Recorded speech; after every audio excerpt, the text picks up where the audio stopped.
In this AlignMix video, you will learn how to rename the regions that you've created in AlignMix. And there's a couple ways that you can create your regions. You can import your regions from an Excel file, you can use the district lasso, or even the touch align tool at the region level. Once you've created your regions, we can then view them by clicking on the Add View button, click on Maps, and then Region Map. And right away, you will see the three colors appear, and those are our three regions. In the center of each region, you will see a number, and by default, that is showing you the span of control, which is the total number of districts assigned to each region.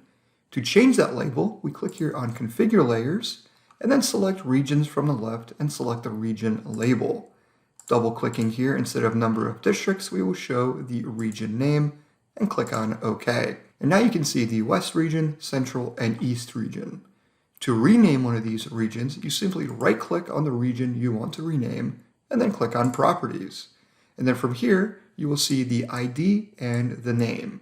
To rename the ID, you simply type it in here, so we'll call it Western, and we'll do the same thing for the name, and just call it Western. Now, a little bit of a typo there, so let's back up and rename it. And as you type in the letters, they will automatically show you those letters on the map.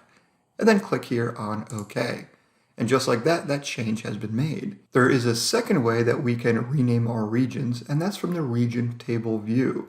And you access that by opening up a new tab, select Tables on the left, and then Region Tables.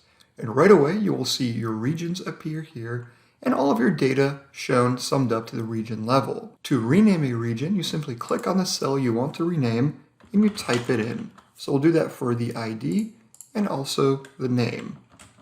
So I'll just call them both Eastern. Clicking back on the Region Alignment tab, you'll now see that instead of it saying East region, it now says Eastern. And there you have it. You've just learned how to rename your regions in AlignMix.